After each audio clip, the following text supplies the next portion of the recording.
Hello and welcome to a very special episode where I will guide you through the origins of Joker in game. So today we're going to talk about the 1989 game Batman the video game. This Batman video game is talked about and is one of the first video games Joker appeared in since it goes alongside the movie released that same year.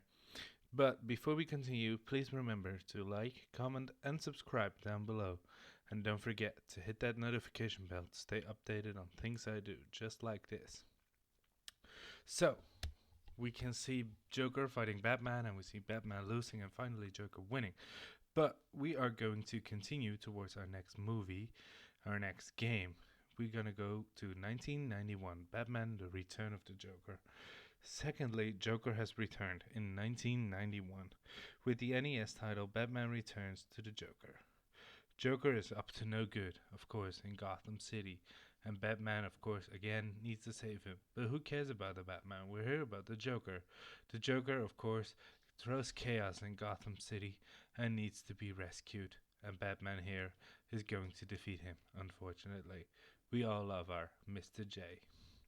Here we can see him falling out and killing himself. No, he's losing power, but Batman is strong, unfortunately, and we need to kill Batman.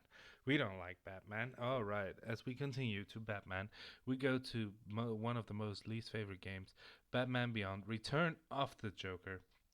This is from the 2000s era, where Batman was a bit of an identity crisis, and we see Batman being an beyond personality. Now, here we see, unfortunately, spoiler alert, the final battle between the Joker and the Dark Knight. But we all know he is no chance for Mr. J. So in 2001, two games came out: Batman Chaos in Gotham and Batman Gotham City Races. Batman Chaos in Gotham, as seen here, is a game for the Game Boy Color. Now, this was late in the run of the Game Boy Color and was one of the highly sought after games that was unique for this era. Now, it was unique for the era because it pushed the game system to a max, and it was getting out of it everything. As we can see, we have two people to fight: Joker, Harley Quinn, and even the hyenas, Bud and Lou. But what will happen if we finally defeat these guys? Will we just continue, or what will happen? We don't know. So we see Harley Quinn being beaten multiple times by Batman, and of course, Mr. J is not taking it. Mr. J is not portrayed with a face in this game, and so isn't Batman or Harley Quinn. Now, 2001, Batman Gotham Race City is a game that is formerly a racing game because every pop culture icon in the 2000s era needed a racing game. Look at Nickelodeon, Rugrats, and Toy Story. But I couldn't find any Joker footage of the game. I'm not sure if he was playable in the game, but here is a cutscene to prove he was in the game. Now we can see 2008 Leo Batman, as I wrote in, is fortunately not being a Lego Batman, but that's besides that point. First game of Lego, Telltale needed everything from pop culture. They just finished Star Wars, and now they wanted to move on to another pop culture. Now, they had a long break, and they finally decided to do that. In 2008, we got a first look at the Rocksteady game called Batman Arkham Asylum. In this game, we can see Mark Hamill reprising the role, and in my opinion and in my thought, being the first character he ever played in a video game as the Joker. We already knew him from numerous animated series, and now we know him from this iconic game. Of course, he's going to be back to be revealed in multiple different games, but we go alongside that in a bit. Now, of course, this was a big game for Rocksteady, and this big game is going to be turning out to be a success. And here we go. We go to Arkham City 2 years later of the success of Arkham Asylum. We can see that the Joker was intoxicated by the poison from Bane, or the venom from Bane. And now we can see that the B-Man is not taking it, and Joker is dying. Unfortunately, we can see that the Joker is dead. Oh god. Not that what. That's not a pretty sight. It's intoxicated with poison. So, now we're gonna see what's gonna happen. We can see Batman. Ah, there he is, the Joker. Mark Hamill himself. We can see him falling for the old surprise Joker gag. Fake old Joker gag. Now, we are nearing the end of the 2011s. We're almost about to move towards 2012. There we go with one last hit in the face from Batman. And we can see Harley Quinn walking up.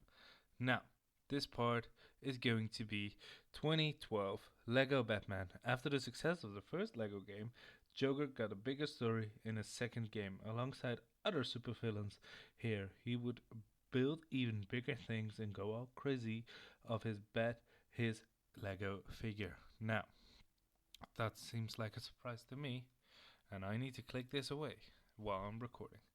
But Lego Batman 2, of course, got a bigger story, better, longer, and uncut. No, I'm not talking about South Park. I'll talk about the Joker, the evolution. So, we must be nearing towards the end. Here we go. So, after the success of the first Arkham games, Warner Bros. Studios couldn't wait longer and made their own Arkham game. They made their game Arkham Origins. This was one of the biggest games. Arkham Origins wasn't critically acclaimed by fans and comics fans alike, but it portrayed a big comic story, and that is when Joker took over Black Mask, also known as Roman Sionis, his operation, and ran it for a while, and eventually turning it into his own crime lord and crime organization. So that's what we can see. I got a little bit of history about Black Mask, and we'll see that later.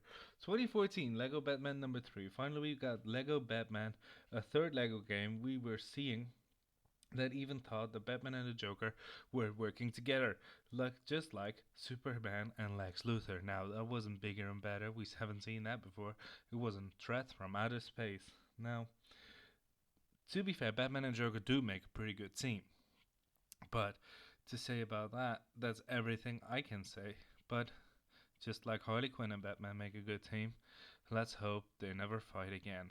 Let's hope Joker and Harley Quinn stay together and Joker will be eventually beating Batman. Okay, in Arkham Knight in 2015, we can see Joker is back. But how is that possible? Joker died. It isn't. Joker isn't dead. Or is he? Well, we have to figure out. But we can clearly see from these games, and towards the end of the game, we're going to find out that they can't live and live without each other. Well, that's a true friendship or nemesis ship, whatever you want to call it. But they can't live without each other. The one cannot exist without the other. The Batman effect. What would have happened if Batman didn't ever originated? Now we have to see what's gonna go happen. Alright. So Batman is standing up. We can see Joker talking and Mark Hamill, of course, again with a slightly less prettier face than in the previous two games. Alright. Telltale Games. Before they went bankrupt, we saw them getting every pop culture reference and every pop culture series, just like Walking Dead and Borderlands. Now, what's so specific about this one is that we can see Joker becoming the Joker in this series. Now, he didn't fight Batman already. Batman was pre-existing, and we can see Joker becoming the Joker. He is, of course, the main villain in this Telltale series, so we have to find out if you are capable of getting your hands on this game, if you can win this or not. So we'll have to see what damage we can do as Batman towards Joker. But it's the evolution of Joker and his makeup. Look at this pretty eyeshadow. I think he just swapped a palette or something. Injustice. Alright. Of course, we saw in Injustice God Among Us Joker being killed by Superman immediately in even the first cutscene. So, now in Injustice 2, we can see and finally play as the Joker. We can see all his gags, all his lols, and everything he has in petto just to have a gag and fighting against Superman, Robin, Batman, and even other heroes. We can also hear his witty banter eventually when we get playing. He has even his own final surprise as a wager and a kill, but we'll have to figure it out once we play. Injustice 2, now available for every system. Alright, hashtag ad, hashtag sponsor. Thank you guys for watching. Alright, 2018 brought us Lego DC Supervillains. Now, this is a game where we see Joker and Harley Quinn teaming up together to take over the world.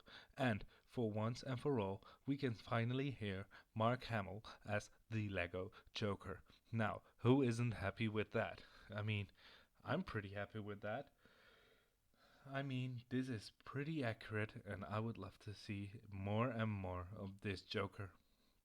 Now, Lego DC Supervillains was unique at its time because we could have just played as ourselves and made our own character and played alongside the story of this Joker. Oh, Batman has a grittier face, and Joker and Harley are just being themselves.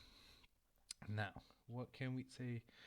It is a Lego game with a lot of character and a lot of world building, and I would say it's a good and amazing game if you love Lego DC and supervillains. So, good luck playing with that. I love it. So, now we've almost come towards the end and the last game of this list. Of course, I'm talking about 2020. So, what's gonna happen in 2020? We don't know. I'm gonna about to tell you. In 2020, we're gonna have Mortal Kombat. Mortal Kombat has had multiple franchises cross over, but not now. We got the Joker from DLC. He just fights like Injustice and is also loving and playing. As we can see, he is a bit more fine tuned and fitted into the Mortal Kombat series. He fits right at home alongside in this world, in my opinion at least. So, that's what I'm gonna say. As you can see by the footage, he's still beating up people. And we are about to end this video. But with that said, I would like to say this is the end of the video. Please remember to like, comment, and subscribe down below. Otherwise, Mr. J won't be happy. And we're gonna see Mr. J in more other games. Thank you guys for watching.